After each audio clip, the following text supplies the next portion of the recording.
करते हुए अत्यंत प्रसन्नता हो रही है कि हमारे सदन के विशिष्ट बॉक्स में जॉर्जिया की संसद के चेयरमैन श्री शाल पापुआ शिल्ली के नेतृत्व में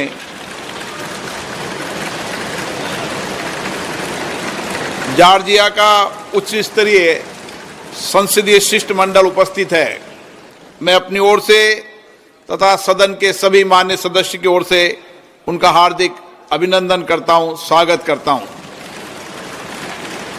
माननीय श्री शाल पापुआ शिल्ली और उनके संसदीय शिष्टमंडल की भारत यात्रा दोनों देशों के संबंधों की गहराई का प्रतीक है।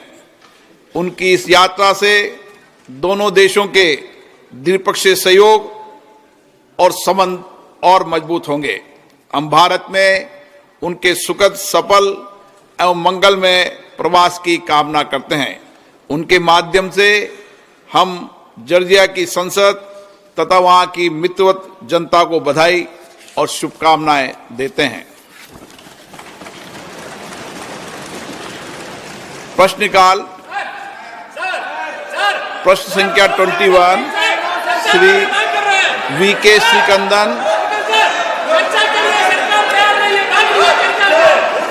मंत्री जी को माननीय मंत्री जी, एक विवरण सभा पटल पर रख दिया गया। Question number 22 doctor D Ravi Kumar. Doctor D Ravi Kumar, माननीय गृह राज्य मंत्री जी, उत्तर सभा पटल पर रख दिया। क्वेश्चन नंबर 23 डॉक्टर कडियम काव्य। माननीय कृषि मंत्री जी। अध्यक्ष महोदय, एक विवरण सभा पटल पर रख दिया गया है। Question number 24 Shri Satish Kumar Gautam. Question number 24 अध्यक्ष जी।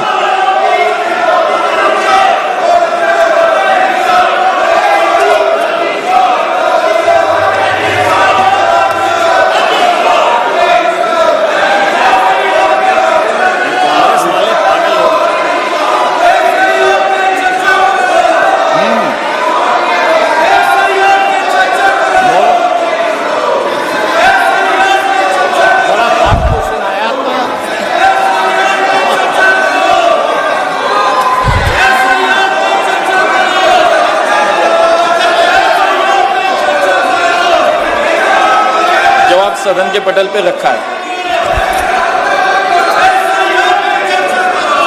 माननीय अध्यक्ष जी, मैं आपके माध्यम से माननीय मंत्री जी से पूछना चाहता हूं, वर्तमान में उत्तर प्रदेश सरकार में सहकारिता क्षेत्र में मजबूत करने के लिए अनेक कदम उठाए गए हैं, जा रहे हैं। इसी क्रम में BBSL SSL के माध्यम से विभिन्न बीजों पर क्या काम चल रहा है? माननीय अध्यक्ष महोदय, हम सबको पता है कि देश में तकरीबन 8 लाख सहकारी संस्थाएं हैं और देश में उससे सीधे 30 करोड़ लोग सदस्य के तौर पर इस सहकारी संस्था से जुड़े हुए हैं। आज इस देश की 50% से ज़्यादा जनसंख्या ही सहकारिता से जुड़ी हुई है और इसको ही ध्यान में रखते हुए हमारे माननीय प्रधानमंत्री जी ने सहकार से समृद्धि की परिकल्पना को साकार करने के लिए नया सहकारिता मंत्रालय का निर्माण किया और पिछले 4 साल से माननीय गृह मंत्री एवं सहकारिता मंत्री अमित भाई के नेतृत्व में सहकारिता क्षेत्र में बड़ी क्रांति हो रही है और रोजगार निर्मित और ग्रामीण अर्थव्यवस्था सक्षम करने के लिए, मजबूत करने के लिए बहुत सारे क्रांतिकारी निर्णय लिए जा रहे हैं। बहुत सारी पहले लाई गई है।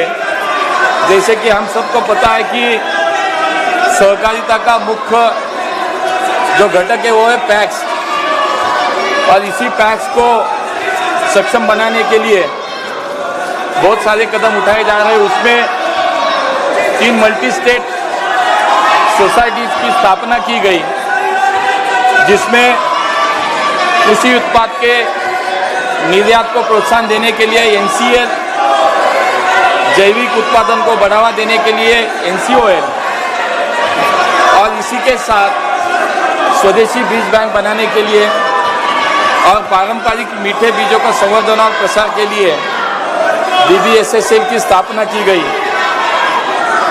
इसी प्रकार हमारे जो सदस्य उन्होंने ये सवाल पूछा है BBSSL के संदर्भ में कि उत्तर प्रदेश में आज BBSSL की क्या स्थिति है, तो मैं आपके माध्यम से उनको बताना चाहता हूँ कि आज उत्तर प्रदेश में लगभग 4200 सहकारी समितियाँ जो BBSSL की अभी सदस्य बनी है।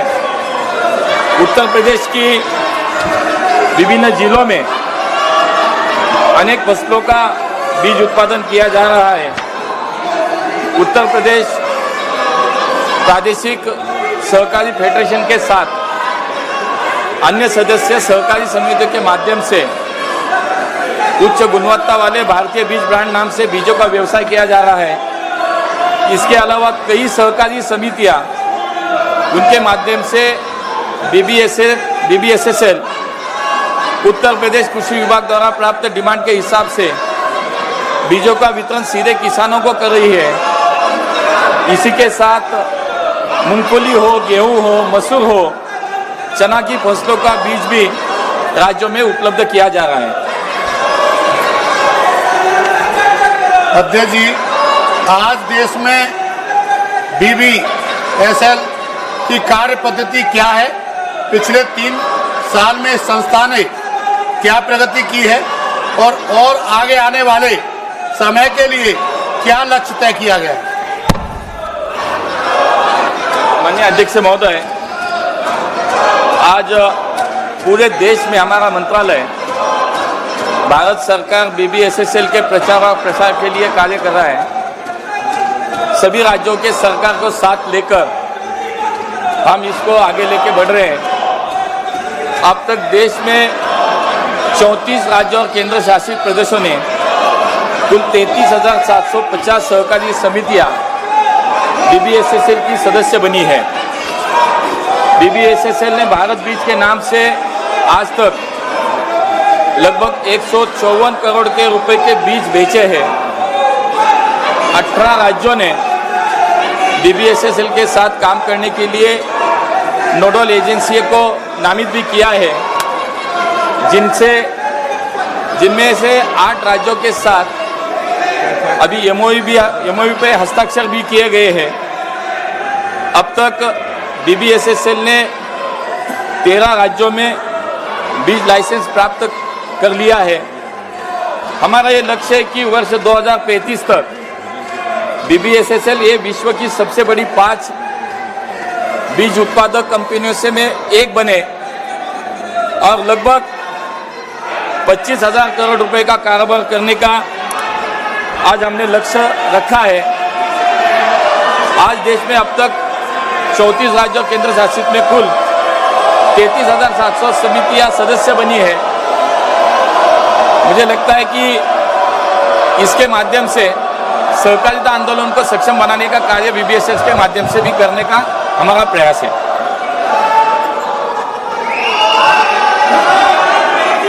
सौमित्र खान।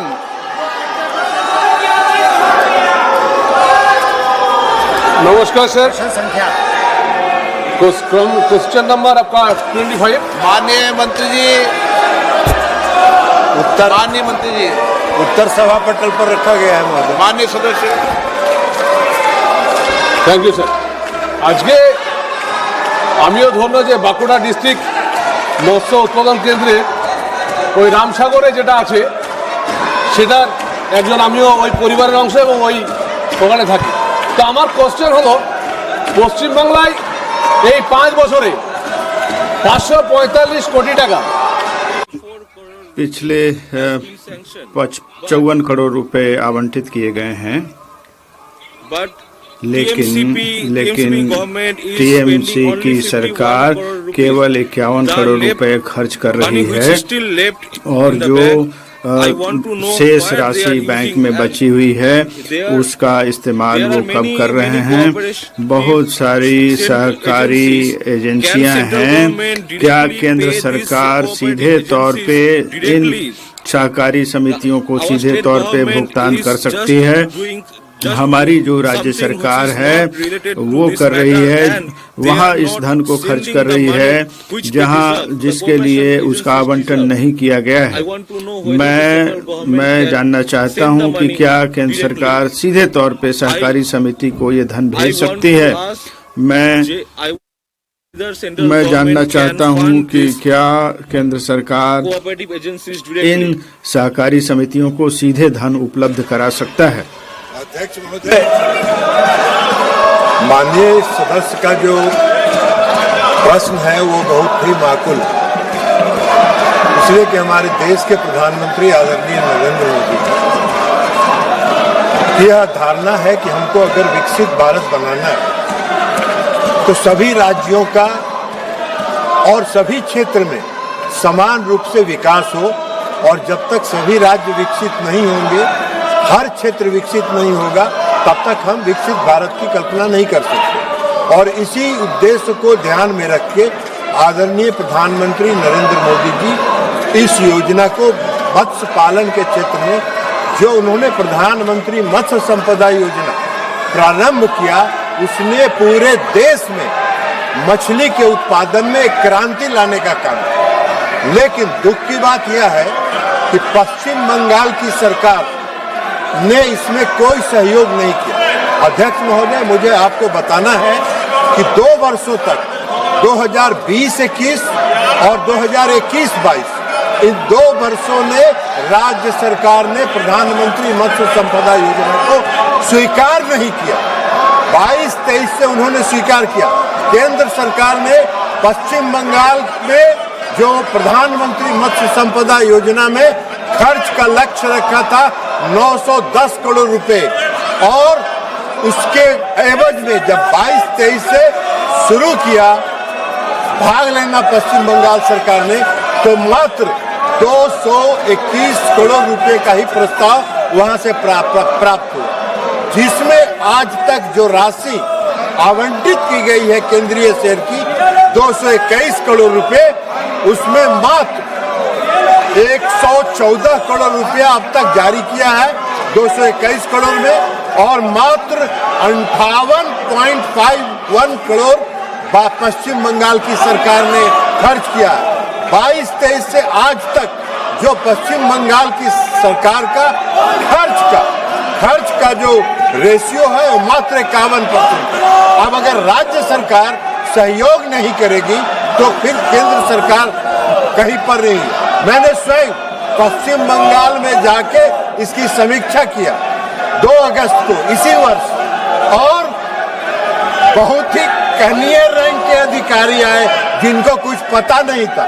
जब मैंने पता किया तो मालूम हुआ कि उच्च स्तर पर निर्णय हुआ कि भारत सरकार की किसी बैठक में सबसे निम्न स्तर का अधिकारी जाएगा। यह है राज्य सरकार का सोच। तो इस देश को विकसित करने का प्रधानमंत्री मोदी जी का जो लक्ष्य है, उसमें राज्य सरकार जहां सहयोग नहीं कर रही है वहां कठिनाई हो रही है। हमारी जो योजना है वो हम राज्य सरकार के माध्यम से खर्च करते हैं, सीधे तौर पर सहयोग समिति को हम नहीं देते हैं। उनके लिए FIDF है, फिशरी इंफ्रास्ट्रक्चर डेवलपमेंट फंड है, वो उसका उपयोग करके आगे बढ़ते हैं। माननीय सदस्यगण, मैं पुनः आपसे आग्रह कर रहा हूं कि प्रश्नकाल महत्वपूर्ण है, आप सदन में भागीदारी निभाएं। माननीय सदस्यगण, मैं जिस तरीके का आचरण आपका देख रहा हूं संसद के अंदर, और कई माननीय सदस्य संसद के बाहर जिस भाषा का प्रयोग संसद के लिए कर रहे हैं, वह न संसद के लिए न देश के हित लिए है।